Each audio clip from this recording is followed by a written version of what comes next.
জয় হিন্দ বন্ধুরা, আমি দীপ আর আপনারা দেখছেন আপডেট ইন্ডিয়া বাংলা। আবারও চলে এসেছি আপনাদের জন্য নতুন একটি ফ্রেশ আপডেটকে নিয়ে। বলা হয়ে থাকে দেরিতে হোক বাট ভালো কিছু হোক, কিন্তু 19 বছরের এই দীর্ঘ বিলম্বকে কেবল দেরি বলা যায় না, একে আসলে ভয়ও বলা হয়। 19 বছর পর কেউ যদি কোনো চুক্তিতে ফিরে আসে, তবে সেটা চুক্তির চেয়ে বেশি বিপদের ভয় থেকে আসে। বন্ধুরা, খবরটি কিন্তু বেশ মজার, কারণ পরিবর্তিত পরিস্থিতিতে রাজনীতির রঙও পাল্টাচ্ছে। যারা একটি সময় ভারতের শক্তি চিনতে পারেনি, আজ তারা ভারতের সামনে লাইন দাঁড়িয়ে আছে। আর এটিই তো ভারতের শক্তির সবচেয়ে বড় প্রমাণ। যাই হোক, আপনাদের বলে দিই ইতিহাসের সবচেয়ে বড় চুক্তি। তো এই মুহূর্তে খবরটি হলো, ভারত আর ইউরোপের মধ্যে ইতিহাসের সবচেয়ে ফ্রি ট্রেড এগ্রিমেন্ট মানে এফটিএ হতে যাচ্ছে। আপনাদের মনে প্রশ্ন যে এফটিএ ফ্রি ট্রেড তো ভারত অনেক দেশের সাথেই করে, এটা আবার বড় চুক্তি হওয়ার কি আছে? তো বন্ধুরা, আছে। কেননা আমি এমনি এমনি বললাম না, ইতিহাসের সবচেয়ে বড় চুক্তি। সব কিছু জানতে ভিডিওটিকে শেষ পর্যন্ত দেখুন। ইতিহাসের সবচেয়ে বড় ফ্রি ট্রেড এগ্রিমেন্ট এটা হতে যাচ্ছে, আর এই কারণে বলা হচ্ছে কেননা এই চুক্তির পেছনে যে বড় ভয়টি কাজ করছে তা হয়তো অনেকে জানেনই না। 19 বছর ধরে ইউরোপ ঘুমিয়েছিল। হঠাৎ এমন কি হলো যে ইউরোপ জেগে উঠল আর ভারতের সাথে এই বিশাল চুক্তির জন্য রাজি হয়ে গেল? তো চলুন এর প্রথমে পেছনের আপনাদের গল্প শোনাই। তো এই গল্পের শুরু হয়েছিল 28 জুন 2009 সালে বেলজিয়ামে। এই চুক্তির আসল নাম বিটিআইএ, যেটাকে বলা হয় broad base trade and investment agreement. Yes, 2009 সালে সেই সাধারণ আলোচনা 2026 সালে এসে ইতিহাসের সবচেয়ে বড় চুক্তি হবে, সেটা কিন্তু কেউ ভাবেনি। 2007 সালে ইউরোপ ভারতকে খুব একটা গুরুত্বই দেয়নি। এর কারণও ছিল হচ্ছে ডোনাল্ড ট্রাম্পের ভূমিকা। হ্যাঁ বন্ধুরা, ভারত ও ইউরোপের এই চুক্তি সফল করার পেছনে ডোনাল্ড ট্রাম্পের বড় অবদান রয়েছে।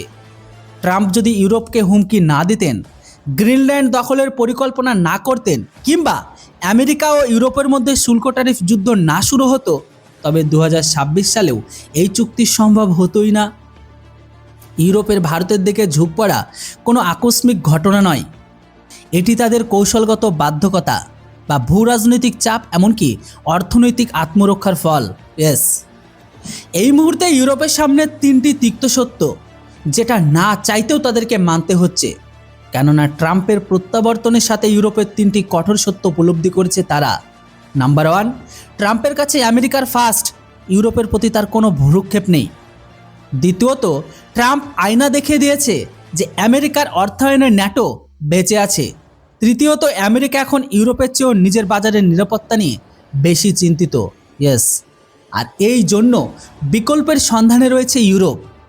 ইউরোপও বুঝে গেছে যে আমেরিকার তাদের গ্যারান্টি দেওয়া রক্ষক নয়, তাই তাদের একটি অর্থনৈতিক ও কৌশলগত ব্যাকআপ তৈরি করতে হবে।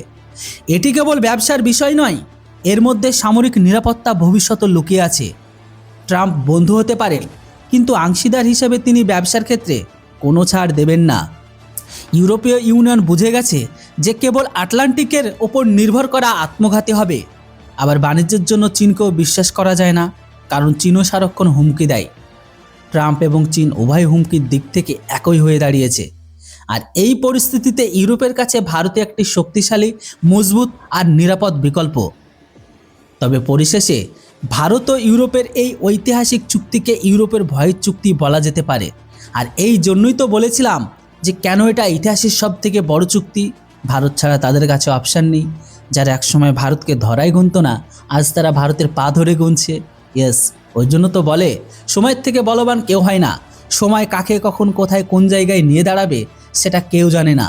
তবে এই চুক্তির ফলে ভারত ও ইউরোপের মধ্যে সামরিক সহযোগিতা আরও বাড়বে, কারণ বর্তমানে বাণিজ্য ও নিরাপদ উভয়ই কিন্তু ইউরোপীয় ইউনিয়নের প্রধান অগ্রাধিকার। তো যেটাই হোক বন্ধুরা, আশা করি ভারত আর ইউরোপের মাঝে যে ফ্রি ট্রেড এগ্রিমেন্ট হচ্ছে, এটা শুনে আপনাদের ভালো লাগলো। ভিডিও আর ইনফরমেশন যদি আপনাদের কাছে এতটুকু ইনফরমেটিভ লেগে থাকে, তাহলে প্লিজ আমাদের সাপোর্ট করুন সামনে এগিয়ে নিয়ে যাবার জন্য। Thanks for watching. জয় হিন্দ, বন্দে মাতরম।